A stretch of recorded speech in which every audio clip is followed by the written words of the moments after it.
বিজয়ের সকালে পূব আকাশে যখন রঙিন সূর্য উঁকি দেবে তখন পৃথিবীর অন্য প্রান্ত ক্যারিবীয় সাগর পাড়েও উড়বে লাল সবুজের পতাকা। বিজয়ের দিনে নতুন প্রত্যয়। সিরিজের প্রথম টি-20-তে ওয়েস্ট ইন্ডিজের মুখোমুখি হবে টাইগাররা। ওয়ানডে সিরিজে হোয়াইট ওয়াশের গ্লানি ভুলে নতুন ফরম্যাটে ঘুরে দাঁড়ানোর প্রত্যয় লিটন দাসদের। সেন্ট ভিনসেন্টের কিংসটাউনের একটা জয় বিজয় দিবসকে আরও রাঙিয়ে দেবে নিশ্চয়ই। ম্যাচ শুরু বাংলাদেশ সময় সোমবার সকাল 6টায়। ক্রিকেটের শর্টার ভার্সনে বাংলাদেশ এখনও বেশ অনুজ্জ্বল। বিপরীতে এই ফরম্যাটে power hitter West Indies.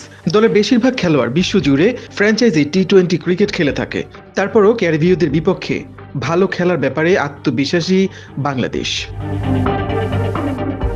Series শুরুর আগে সেই প্রত্যয়ের কথাই জানালেন নাজমুল হোসেন শান্তর অনুপস্থিতিতে টি-20 নেতৃত্ব পাওয়া লিটন দাস।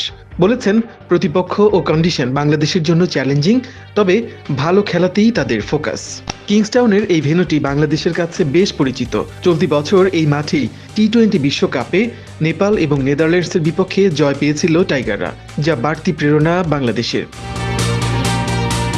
টি-20-তে এখন পর্যন্ত 16 বার মুখোমুখি হয়েছে বাংলাদেশ ও ওয়েস্ট ইন্ডিজ, যার মধ্যে বাংলাদেশের জয় 5টি, ওয়েস্ট ইন্ডিজের 9টি, 2টি ম্যাচ পরিত্যক্ত। বাংলাদেশের বিপক্ষে জয় দিয়ে শুরু করলেও টেস্ট সিরিজ 1-1 সমতায় শেষ করে ওয়েস্ট ইন্ডিজ। ওয়ানডে সিরিজে টাইগারদের হোয়াইট ওয়াশ করে ক্যারিবীয়রা। এবার টি-20-র চ্যালেঞ্জ।